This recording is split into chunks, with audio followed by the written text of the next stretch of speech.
আমরা এই টিউটোরিয়ালে গণিতের আরেকটি শাখা জ্যামিতি সম্পর্কে জানব।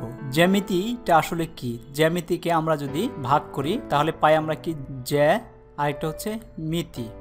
তো জ্যা অর্থ হচ্ছে ভূমি, ভূমি আর মিতি অর্থ হচ্ছে পরিমাপ। তার মানে আমরা পাইলাম কি ভূমির পরিমাপকেই জ্যামিতি বলে। তো আমরা পাটিগণিত এবং বীজগণিত করেছি, সেখানে আমাদের বিভিন্ন সমস্যার সমাধান করেছি। আমরা প্রাত্যহিক জীবনে আঁকাআঁকি করে থাকি বা ভূমির যে পরিমাপ করে থাকি, ভূমির সেই পরিমাপ নিয়ে যদি কোনো সমস্যার সমাধান করতে চাই তখন আমাদেরকে জ্যামিতি ব্যবহার করতে হয়। তো আঁকাআঁকি নিয়ে যে অধ্যায়ে যে শাখায় কথা বলা হয় গণিতে, সেটাকে বলে জ্যামিতি। তো আঁকাআঁকি করতে হলে আমাদের কি কি লাগে? তো তার আগে জেনে নেই আঁকাআঁকি করব কেন। যেমন আমাদের চারপাশে অনেক জিনিসপত্র আছে, সেগুলোকে আমরা আঁকি। যেমন আমরা একটা ইট আঁকি, যদি এটা একটা ইট দেখাচ্ছে, ইটের দৈর্ঘ্য আছে, প্রস্থ আছে এবং উচ্চতা আছে। তো আমরা একটা ইট আঁকলাম। তো ইটের এটা হচ্ছে দৈর্ঘ্য, এটা হচ্ছে প্রস্থ, আর এই যে আছে এটা হচ্ছে উচ্চতা। তো এটা একটা বস্তু। সাধারণ অর্থে আমরা আমাদের চারপাশে যেসব জিনিসগুলো দেখে থাকি সেগুলোকে আমরা বস্তু বলে থাকি, যার প্রাণ নাই কিন্তু বিভিন্ন জায়গায় জায়গা দখল করে এবং উচ্চতা আছে, দৈর্ঘ্য আছে, প্রস্থ আছে। তো সেটাকে বস্তু বলা হয়। তো এটাও ইটটাও এক ধরনের বস্তু। তো তোমরা সাধারণত জড় যে জিনিসগুলো আছে সবগুলোকে বস্তু বলে থাকো। তো এই বস্তু, এই যে আমরা আঁকাআঁকি করলাম, এই আঁকাআঁকি করার যে প্রতীকগুলো আমরা ব্যবহার করব, সেই প্রতীক নিয়ে যে গণিতের শাখায় কথা বলা হয় সেটাই হচ্ছে জ্যামিতি। তো আঁকাআঁকি করতে হলে আমাদের প্রথম কি আঁকাআঁকি করতে হয়? প্রথম আঁকাআঁকি করতে হলে আঁকাআঁকির মৌলিক জিনিসগুলো আছে ডট। ডট মানে বিন্দু। বিন্দুটা কি? বিন্দুর এটা দৈর্ঘ্য প্রস্থ কিছুই নাই, ছোট্ট একটা জায়গা যেখানে আমি এখানে একটা কলম চেপে ধরলে এরকম একটা চিহ্ন চলে আসে, সেটা হচ্ছে বিন্দু বলে। বিন্দুর দৈর্ঘ্য প্রস্থ নাই কিন্তু জায়গা দখল করে, এটা কিছুটা জায়গা সে দখল করে আসে। তো এটা হচ্ছে বিন্দু। তো এই বিন্দু হচ্ছে আমাদের জ্যামিতির প্রথম একটা চিহ্ন, যে চিহ্নের মাধ্যমে এর পরবর্তী চিহ্নগুলোকে আমরা উপস্থাপন করতে পারি। তো আমরা বিন্দু শিখলাম। তো বিন্দুকে আমরা কিভাবে বলবো? বিন্দুকে আমরা একটা নাম দিতে পারি, যেমন এ একটা বিন্দু। তো বিন্দুকে আমরা যে কোনো একটা আমাদের আলফাবেটিক নাম্বার দিয়ে নাম দিয়ে থাকি। সাধারণত আমাদের ইংরেজি বড় হাতের অক্ষরগুলো ব্যবহার করা হয় এগুলোর নাম দেওয়ার জন্য। তো বিন্দুকে আমরা এর নাম দিতে পারি। তো এ একটা বিন্দু। তো এখন আমরা এখানে দুইটা বিন্দু নেই, এ একটা বিন্দু, এ একটা বিন্দু, দুইটা নাম দিলাম, একটা নাম দিলাম এ আর একটা নাম দিলাম বি।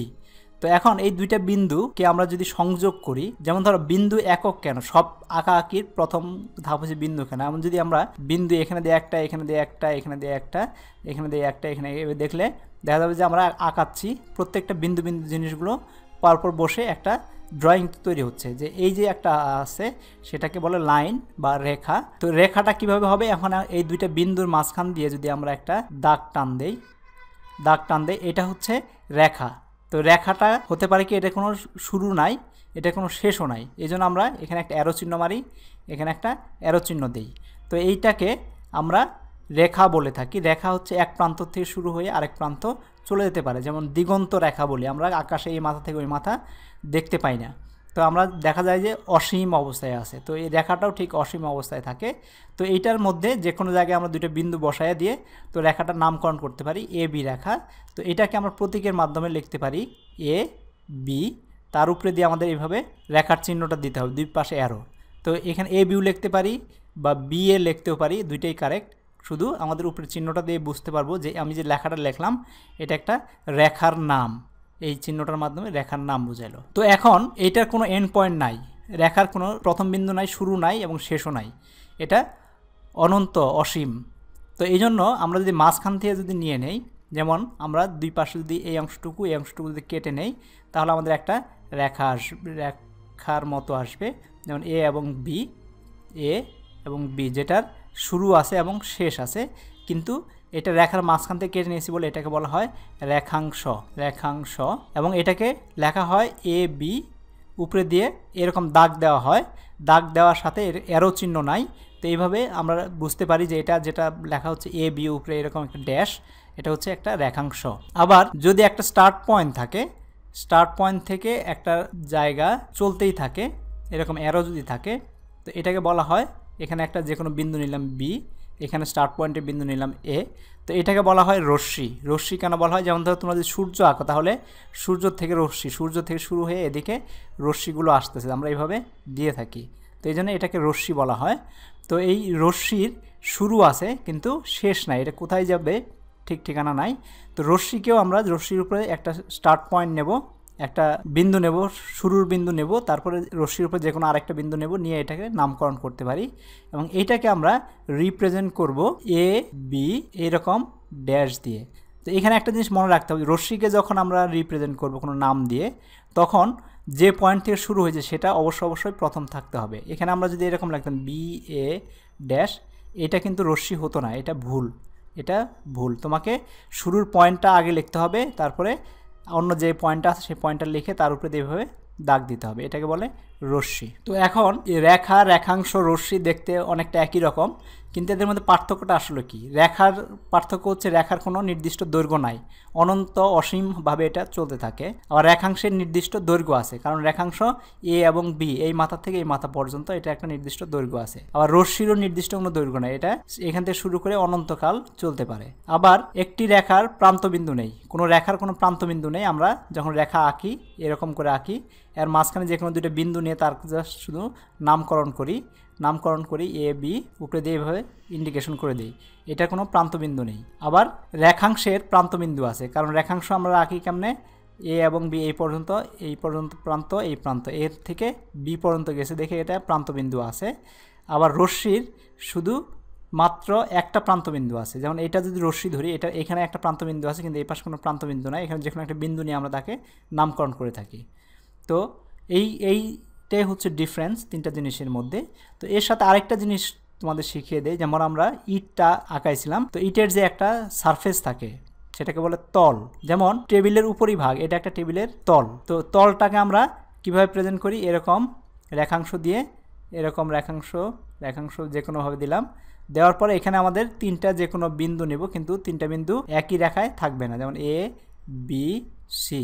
তাহলে এটাকে তল বলবো, তল এ বি সি বা B C A C B, যেটাই বলি না কেন আমরা বলতে পারবো, এটাকে বলে তল। তো এখানে কয়েকটা জিনিস আমাদের মনে রাখতে হবে। একটা হচ্ছে যে দুইটি বিন্দুর মধ্য দিয়ে কেবলমাত্র একটি সরলরেখা আঁকা যায়। এখন দুইটা যদি বিন্দু থাকে এখানে, এটার মধ্যে থেকে সবসময় একটা মাত্র সরলরেখা আঁকতে পারবা। বক্ররেখা আঁকতে পারবা অনেক, দুই বিন্দুর মাঝামাঝি দিয়ে, কিন্তু সরল রেখা একটাই আঁকতে পারবা। আবার যে সব বিন্দু একই সরলরেখা অবস্থিত, এই সরলরেখা যদি আরও যেসব বিন্দু যদি দেই একই সরলরেখায় অবস্থিত, যেমন এটা যদি এ বলি, এটা বি বলি, এটা সি, এটা ডি, তাহলে এই সি ডি এটাকে বলা হয় সমরেখ বিন্দু। একই রেখায় যেহেতু এখানে বলা হয় সমরেখ বিন্দু। আর একটা যদি রেখাংশ আঁকি, এ আর বি দুইটা পয়েন্ট, এই যে রেখাংশটা আঁকলাম, এই এ এবং বি এর যে দূরত্ব আর এই রেখাংশের দৈর্ঘ্য এক হবে, সবসময় একই সমান দৈর্ঘ্য হবে। প্রান্তবিন্দু দ্বয় ছাড়া রেখাংশের যে কোনো বিন্দুকে ওই রেখাংশের অন্তবিন্দু বলে। তো প্রান্তবিন্দু ছাড়া এর মধ্যে যে আরেকটা বিন্দু নেই, সেটাকে বা সি নিলাম, ডি নিলাম, এই বিন্দুগুলোকে এই রেখাংশের অন্তবিন্দু মানে মধ্যের বিন্দু বলা হয়। আবার হচ্ছে একই সমতলে দুইটি রেখা একটি এবং কেবল একটি বিন্দুতে পরস্পরকে ছেদ করতে পারে। সমতল মানে হচ্ছে একটা যদি প্ল্যান মনে করে এই জায়গাটায় আছে, এখানে যদি দুইটা রেখা রাখি, এই যে কোনো রেখা রাখি এই তলের মধ্যে, তাহলে সে সবসময় একটা বিন্দুতেই সে ছেদ করবে, দুইটা বিন্দুতে ছেদ করতে পারবে না। যেমন এটা এরকম হবে না, সরল যদি বক্র রেখা যদি হইতো এখানে দুইটা বিন্দুতে ছেদ করলো, এরকম সরল রেখা কখনো দুইটা বিন্দুতে ছেদ করতে পারে না। সরল রেখা সবসময় একটা আরেকটার সাথে যে কোনো একটা বিন্দুতে ছেদ করে। যদি দুইটি বিন্দু একই সমতলে অবস্থান করে তবে তাদের সংযোগ রেখা সম্পূর্ণভাবে ওই তলের অবস্থা করে। তো দুইটি বিন্দু যদি একই তলে থাকে, এটার যদি যোগ করে দিলে যে রেখাটা আসবে সেটাও এই তলে মানে এই সারফেসেই থাকবে, অন্য কোনো তলে যাবে না। তো এইটা ছিল আমাদের রেখাংশ নিয়ে বা তল সম্পর্কে বিভিন্ন মতামত। Thank you very much.